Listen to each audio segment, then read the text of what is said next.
Creo que ahora que hay aquí diputados importantes, debiera de emitirse una ley que regulara precisamente la propaganda oficial.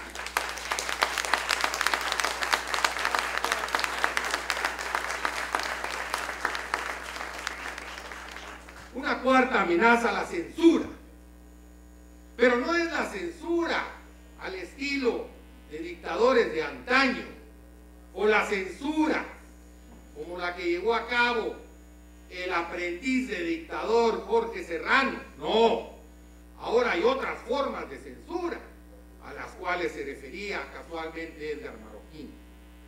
Decía, Achila Marroquín, decían, por ejemplo, se quieren imponer registros, se quieren imponer autorizaciones y licencias. Por ejemplo, el proyecto de la reforma al Código Municipal, que afortunadamente fue modificado antes de que se aprobara esa modificación, en donde se imponían autorizaciones y licencias a los medios de comunicación radioeléctricos.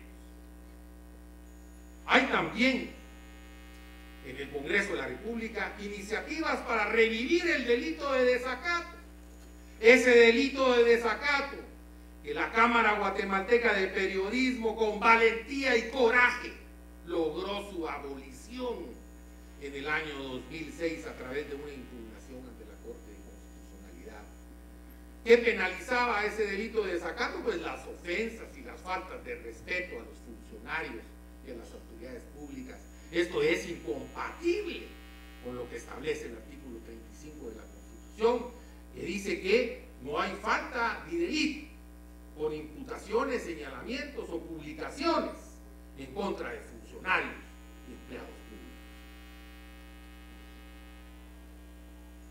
Otro tema, la criminalización de encuestas, dentro de ese contexto de la censura, a la cual ya se refirieron abundantemente.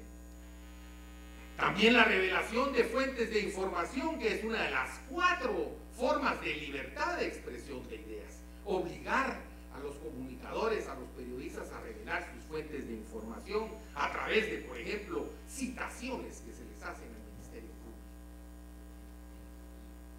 Y la asignación de frecuencias radioeléctricas del Estado, a las cuales precisamente se refirieron mis antecesores en el uso de la palabra. Una quinta amenaza, la restricción de accesos a fuentes de información.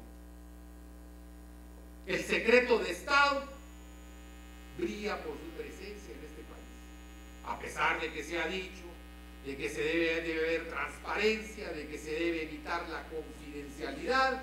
Seguimos viviendo un secreto de Estado. Ya tenemos a la licenciada Ninette Montenegro, diputada al Congreso, constantemente insistiendo para que se le entreguen informaciones y datos de parte de las entidades del Estado, y no hay manera en que eso fluya. El tema de la aplicación de la Ley de Acceso a la Información es preocupante, porque la Ley de Acceso a la Información lo que hace es regular lo establecido en el artículo 30 de la Constitución, que se refiere a actos, a actuaciones de la administración pública, cómo obtener precisamente información relacionada con esos actos de la administración pública. Pero nada tiene que ver con la garantía prevista en el artículo 35 de la Constitución, que es precisamente la que garantiza a la prensa el acceso a las fuentes de información sin que ninguna autoridad pueda oponerse a él. Esto es fundamental, tiene que hacerse una dicotomía en ese sentido. A mí me ha preocupado siempre eso de la ley de acceso a la información pública, porque se ha pretendido hacerla extensiva a ese libre acceso a las fuentes de información, que es una garantía de prensa, porque se trata precisamente de evitar que la prensa tenga ese libre acceso a las fuentes de información. Es diferente lo que regula la ley de acceso a la información y lo que está establecido en el artículo 35 de la Constitución. Y finalmente, Pedro ya hacía alguna mención de esto, la redefinición de la libertad de expresión de ideas. Se pretende que el derecho expresión de ideas sea un derecho colectivo, por favor. La Constitución de la República dice claramente que es un derecho individual, libertad de expresión de ideas. Los individuos tienen ese derecho y consecuentemente el Estado está obligado a respetar ese derecho. No es un derecho programático que el Estado vaya a desarrollar o vaya a llevar a cabo. Definitivamente no. Eso sería verdaderamente una abominación. Eso no puede existir.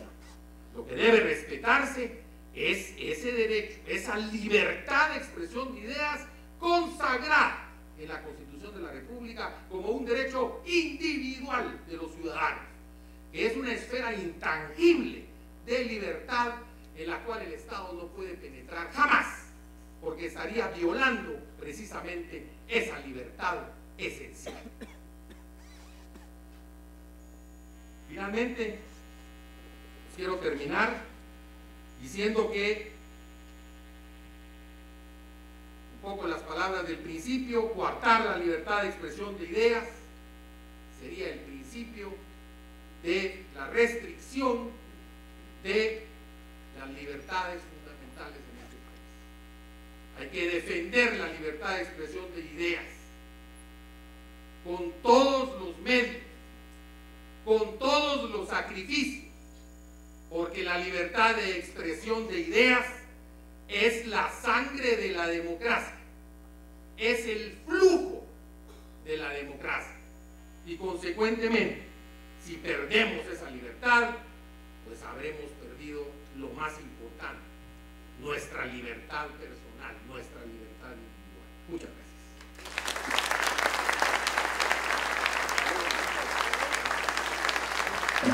Muchísimas gracias, Mario. Doy inicio a una ronda de preguntas. Les pido por favor, y ya me han hecho llegar las primeras, si tienen alguna pregunta, Gladys de la Cámara de Periodismo anda por ahí, le levantan la mano, me la pueden mandar por escrito y espero que podamos responder cada una de ellas. La primera pregunta dice, se la voy a dirigir al licenciado Archila, presidente de la Cámara de Periodismo, Rolando. ¿Por qué no demandan al mandatario por las calumnias y difamación dirigidas a los periodistas y a Dionisio Gutiérrez? ¿Por qué la prensa no da seguimiento a las noticias en los tribunales?